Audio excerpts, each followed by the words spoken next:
Alright, so here we are in After Effects. As you can see, I've already made a project and I've already saved it by going to Save As. I've made a couple folders here called Pre-Comp, Comp, and our Assets folder. So in the Pre-Comp, I can do this again, I've taken my still that I'll be using, dragged it down here, and that's made it into a composition. And I'll call this in-air pre-comp. You can call this anything you want. So I'm just going to drag it down here. And then here we want to make our main composition. So we'll do 1920 by 1080, 24 frames, hit OK. And I'll rename that to main comp. And I'll drag this in here. Now you can see as I'm going in and out that it's not really fitting to our 1920 by 1080 aspect ratio here, and it shouldn't, because the clip itself, if I go inside it, is way bigger than that. So we got to fix that somehow. One solution is we can keep it just to that size right there, and I got to it by hitting S, scale. But I really want to use the entire photo, so, or at least a majority of it, where we can see our person here in full view. So one way to bring any life to this is, increasing the scale. So we can go ahead and scale it up. I click this time watch here to make a keyframe, and by clicking that watch, whenever I go to any other point and I type in any other number, it will make another keyframe. So if I go ahead to the beginning and hit play, you'll see how it just moves very slow, but it does give us a little bit of movement. Another thing we can do with keyframes here is right now it's on what's called linear, so the keyframe just moves at one speed the entire time, and it comes to like an abrupt stop because it's just constantly moving at that speed, and at the end it's not. So I can drag on both of those, right click, keyframe assist, and do easy ease. What that'll do is it'll slowly ramp it up and slowly ramp it down. And a way to control that a little bit more is you can go here to the graph editor, click here, and we want to click on show speed value, speed graph, and click here and drag this along. So now what it's saying is like, hey, go slow here and then peak and then come back right down. So if I play it, it's going to move slowly, much faster, and then it came to a stop. You could do the opposite as well, where it just goes super slow, fast, it slows down. Now that doesn't look too good, so I'll just kind of leave it at this. Okay, now coming back to our background and whatever we got going on here,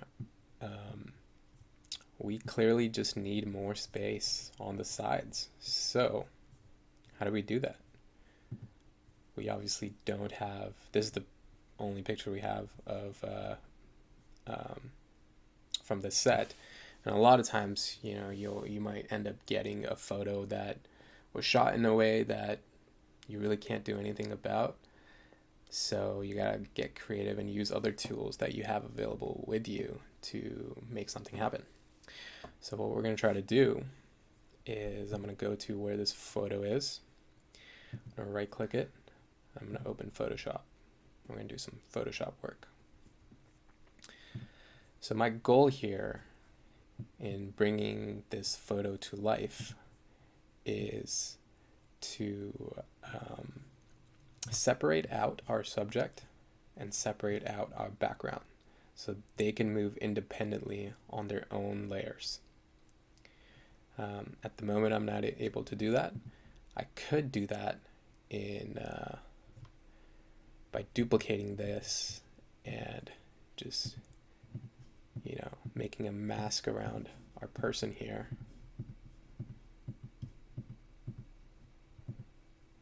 It'll be a rough mask. But the problem is there's already the exact same photo underneath it, so that mask really isn't doing anything. So when I hit M, do that. But what I could do is copy that mask, come down here, hit M. Guess I don't need to hit M, but just paste that mask here. Now you could see the same mask apply to both of these, but on this one, we want to subtract it. So now if I check and uncheck, you could see what's on each layer. We can call it that way too. We can call this our subject. We can call this our background. Now, if I go back to hit S and S, now our subject, because the subject is closer to us, should be moving faster than the background, right? So but at the moment, they're just kind of moving at the same speed.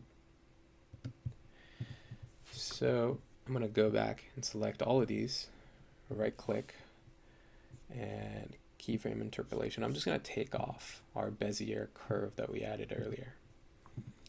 And our background, because it should be moving slower, I'm just going to extend that. And now you can already kind of see how it feels a little more dynamic. But you can also see these rugged edges here. Now that could be a stylistic choice that you go ahead with and use. You can, maybe turn this into a paper cutout or something, but we're not going to do that. So I'm going to go back to how it was. So this is how it was before. Let me make this a little bigger. This is how it was before, and this is how we made it now.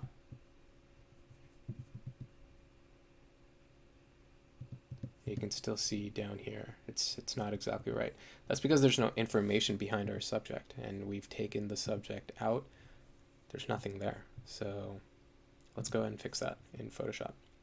So here we are now in Photoshop, and this is our original image. So let's go ahead and check our size of this image by going to Image, Canvas, Image, Canvas Size. So I clicked on that, to pixels. So we can see that our width, and this is our width and height. So what I like to do is I want to turn this into a 1920 by 1080, 16 by 9 aspect ratio. So that's what 1920 by 1080 is, 16 by 9.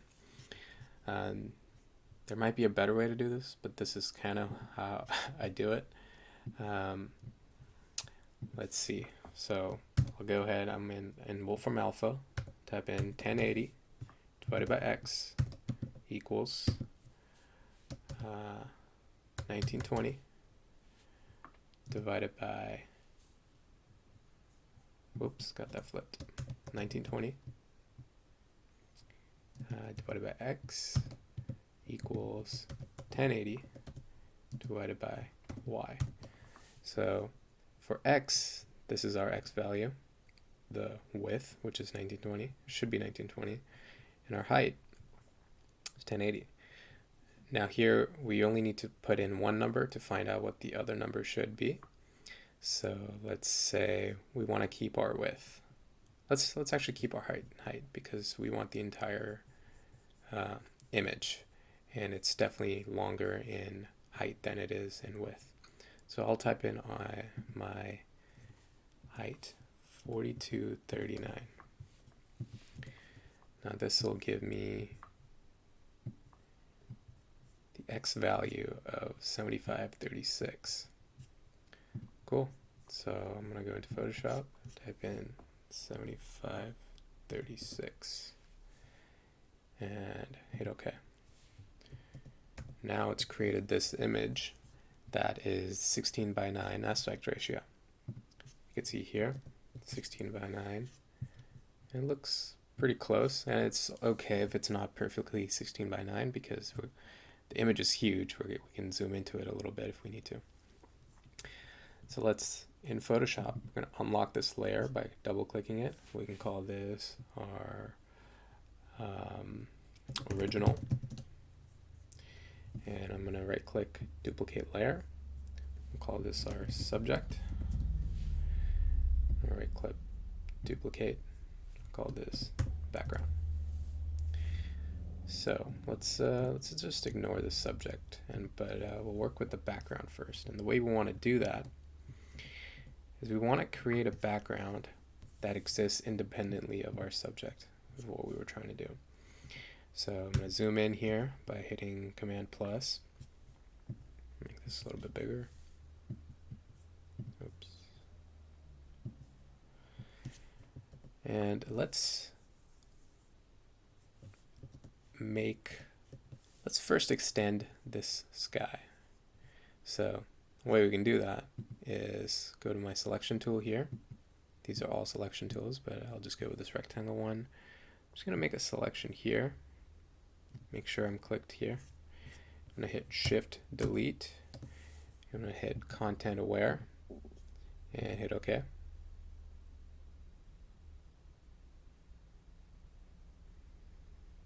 And Photoshop kind of magically went in and added some clouds. Do the same thing here.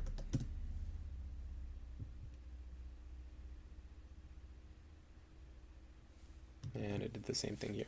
Now you can see there's a little bit of repetition going on, and you can clean that up by going into, let's see, your clone stamp tool. You can also do, where is it?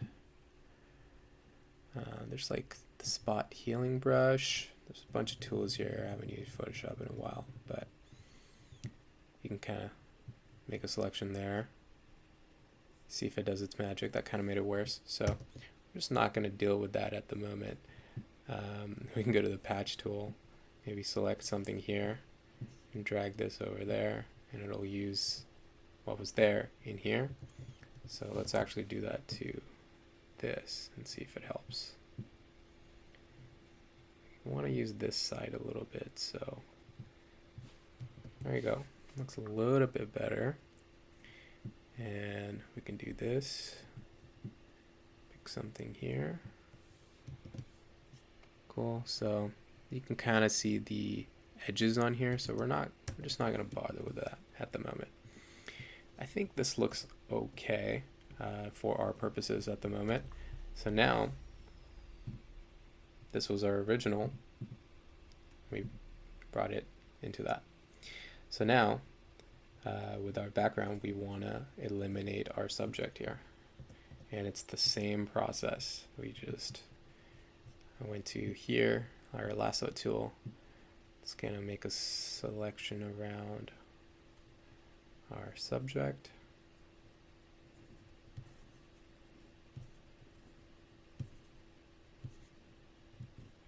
Command delete, content aware, hit OK. And I get rid of those ants, these dancing ants, by hitting Command D. And I'm also just zooming out with Command I. So now we have that as our background image. So let's go here. We're going to open this up, our subject. Now we want to separate our subject out. So this is going to be a little bit more tricky. Quick way to do it is you can go into, it's always worth just touching it with the magic wand, but its results have never been that great, for me at least. So I go to the click selection tool, and I'm going to just zoom in and make a selection. I'm just going to keep adding. It's okay if it's not perfect. Photoshop will retouch some of these edges for you, but for our purposes, it's going to be so quick that it doesn't need to be amazing. Okay.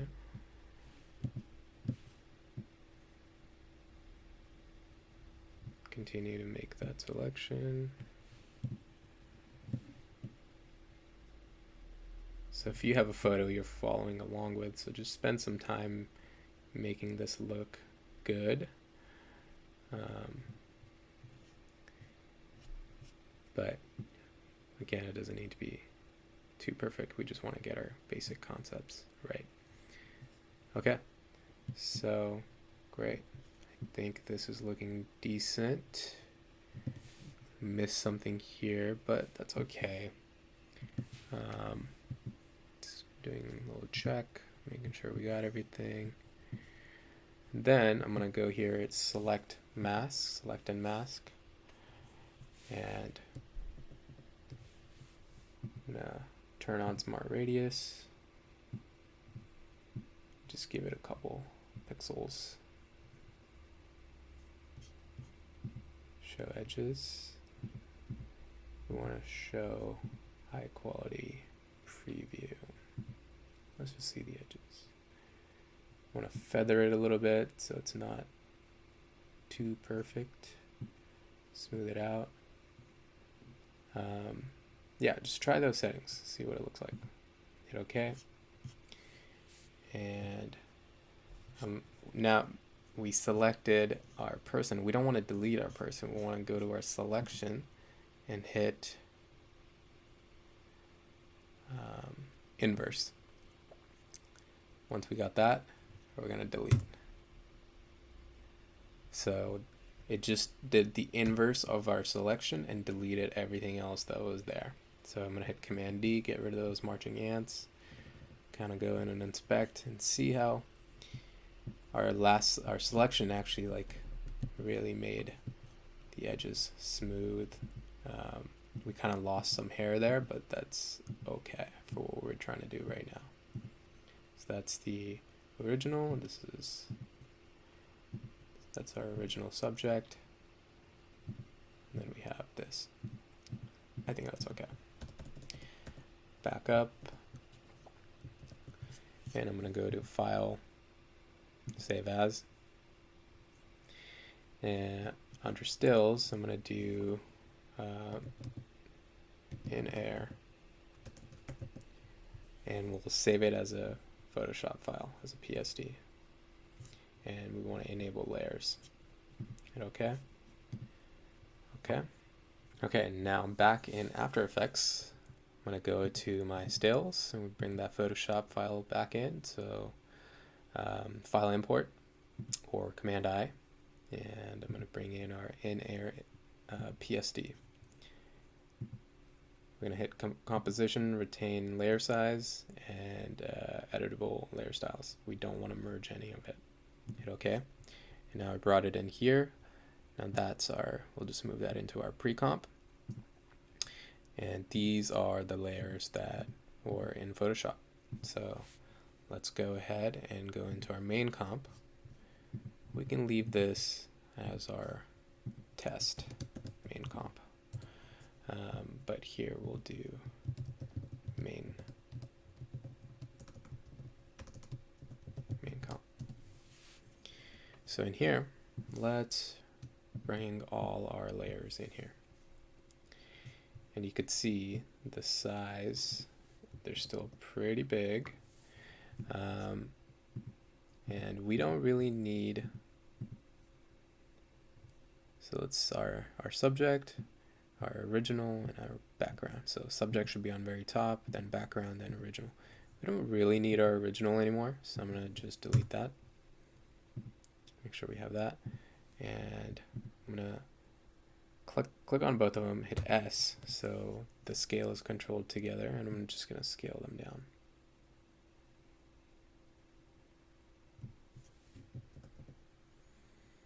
And you can see now that the photo fits our 16:9 aspect ratio. Those clouds still bother me, but they're not that bad.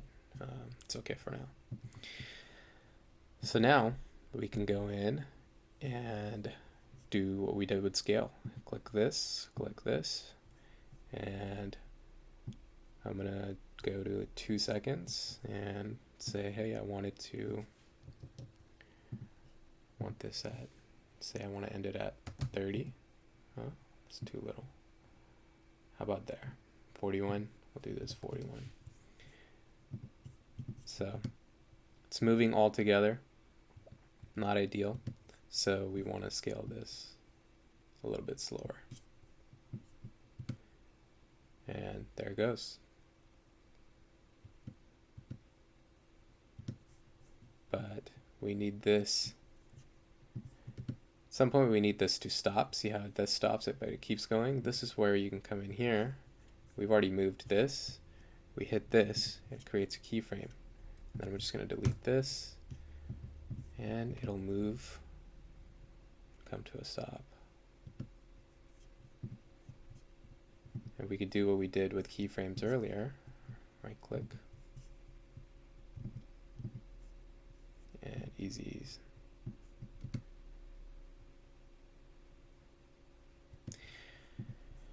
Now you can keep going like this, but sometimes if you start introducing more objects in the middle, for example, you're going to need to keep track of all these scales going on, and it just kind of gets a little out of hand. So I'm going to teach you a different way on how to do this, and we're going to do it with, I'm just going to delete all these. We're going to do it with a 3D camera. So let's take a look. We're going to do layer, new, camera. And we're going to give it some properties. This is the only thing you really need to worry about. Now if you just keep in mind, the wider the millimeter is, the more effect you'll see when things are closer to the camera. The further away it is, the less of that you'll see. So we're talking about parallax here. The closer you are to something, the more motion it'll have. And we want to create that. We want to create a parallax kind of effect where we move past our subject onto the clouds. So I would keep this, either 35 or 50 or even 28 somewhere in here. So I'll keep it at 35. And it's giving you a warning that it does not affect 2D layers. It only affects 3D layers. So we got to make these into 3D layers. And the way you do that is you go to here and you click that. And now it's a 3D layer. Now if I hit P and show my position, you can see it has my X and Y value. As soon as I make it a 3D layer, it just added a Z value. So now it's all about trying to position them in a place where it makes sense for where they would be. So for example, I'm gonna go to view. This is our active camera view. It shows us what this camera sees. I'm gonna do this custom view, and you should have the same thing. So it'll show you the camera, it'll show you the photo, and it'll show you the background. And if we go here, I believe it's this camera tool, you can just kind of click around and see. So that is not going to create any parallax. So what we want to do is we want to separate our subject from our background. And the way to do that is I hit P, or I can hit position here, and then I just drag it back. And you'll need to experiment with this, see what works, what doesn't, but you can already see how there's a parallax movement. The thing in the front is moving independently from the thing in the back. Now if we go to our active camera, it looks like this scaled down because we moved it back. So if I keep moving it back, it's going to scale down. The way you offset that is you just hit S and increase the scale. Cool. Now I can go to my camera's position, and I can go in closer, further away, left and right. But this I found this isn't the best way to control this camera. So the way I like to do it is go to Layer, New, Null Object. This pretty much does nothing until you give it some responsibilities to do. So I'm going to rename this. I hit Enter, and it gives me an option to rename it. I'm going to call this my camera control. So independently, if I go to, P, I gotta turn this to a 3D layer. It's not really doing anything. It's moving this thing, which is not gonna render. So something to note right there. So what I'm gonna actually do is use this. It's called a parent pick whip. We're gonna say, hey, we want you to be a child of this. We want you to take your rules from this. So click that. So in here, it's changed to this, and you can, you can use this to link this to another thing if you wanted to. But whatever this is linked to, it takes its direction from. You can still move this independently. It's not locked or anything, but wherever it is, it's gonna be affected by this. So now if I'm moving left and right, you can see how this left and right movement feels different from this left and right movement. And you can be more precise by, moving the orientation. So we're not really going to do that here. Orientation or rotation. So great, we got that. So let's move into all of our options here and just go to transform, show our options. Let's go to the beginning, and I'm not going to change the scale. I'm going to change the position because we want the camera to be taking its directional position from here. So great. So this is where we start, and I want to say by 4 seconds I want it to keep on going and going. Now I don't want to go through this person. I want to say, hey, go through right there. Now let's play that back.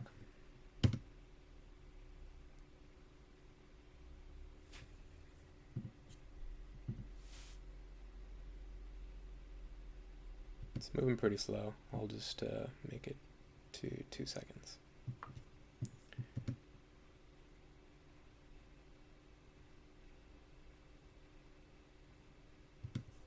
So I want to say just keep on going even further so it feels like we've traveled. Now this is where having a large image helps, because even though we're zoomed in pretty much a lot into this cloud, the image size was big enough that isn't starting to pixelate. Even this, when we get closer to our subject, he isn't starting to pixelate. We're going right past him. Great. So that's one thing we can do. Let's see, another way to spice this thing up here.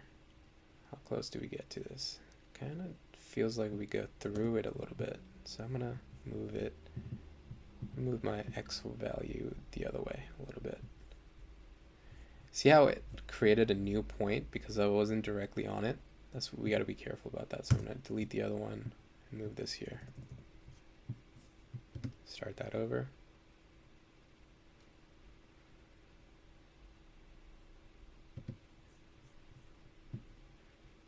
And what we could do is say make a text. And call this like jump. And I'm not even going to bother making this a 3D layer. I'm just going to click here. I'm going to go to align. I'm going to just align it perfectly horizontal and vertically. And see how it's kind of there the whole time? We don't want that. I want it to land, and then I want this to appear. So I'm going to hit T, open up the opacity, hit the clock watch at 100%, move that forward, and hit 0. So now once we land, it's going to do that. So I might give it a little bit of a beat right there. So again, it feels a little too jumpy for me. So let's right click that, both of those, and I'm going to do easy ease, do this, I'm going to do easy ease.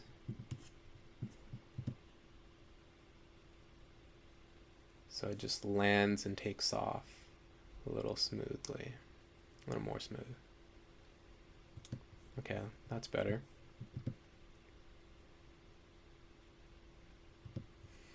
And you can obviously go in and go to your character and change the text to whatever you want.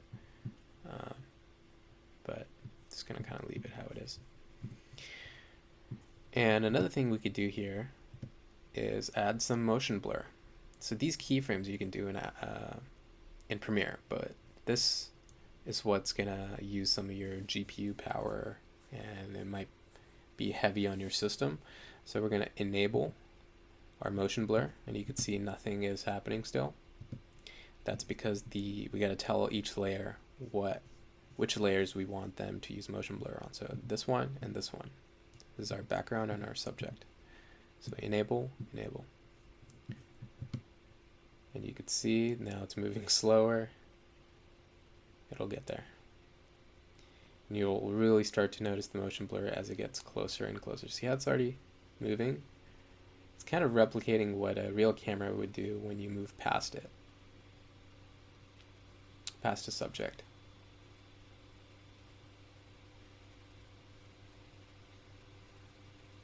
Cool, it rendered, so let's play that back. So it's a subtle difference when you play it out full time, but I think it makes a huge difference.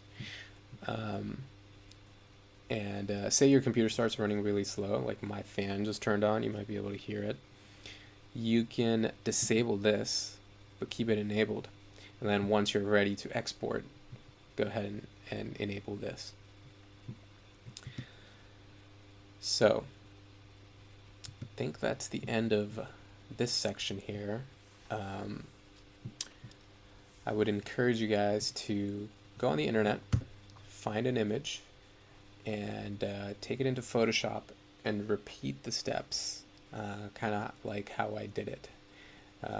For this photo, I literally just searched pixels, and I looked at, I think I just scrolled down. Oh, I think I typed in midair, and this is the first one I found. So you can see some of these are better candidates than others. This one was a good one because you can actually see the shape of the clouds, and there's a separation between our subject and the background. I thought about doing this one, but this railing goes from where he is in his plane and to the background, so that's a little bit trickier to do. It would involve some more advanced techniques. And this one was not, you could do it for this, but it's not so great because there's no definition in the clouds, so that doing that parallax effect might not be that great. So yeah, just look for objects like pictures like this, and bonus points if you find a photo where there's something in the foreground, where it might be in front of somebody, and you're able to turn that into life, still into a video. Now this technique I haven't seen used a whole lot, but it's definitely well known by, I would say, most people who use After Effects, and it could be cool to use it in like a motion graphics scenario. Just one more thing I'll add here. I'm going to turn this jump layer into a 3D layer, and you can see now it's moving and it's kind of stuck where it is. And what I could do is move its position behind our subject, and I'll go into my custom view here again and look to the side, say, okay, that's a good distance from our subject. Great. Active camera, and I'm going to increase the size, and I'm going to move it right there. Maybe keep increasing the size.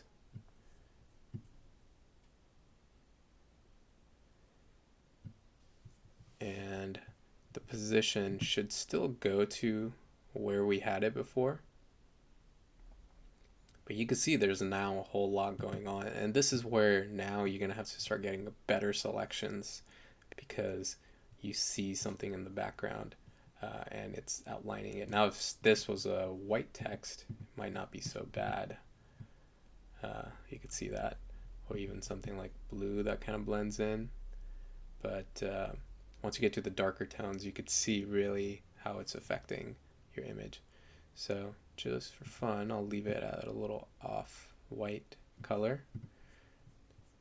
And there we go.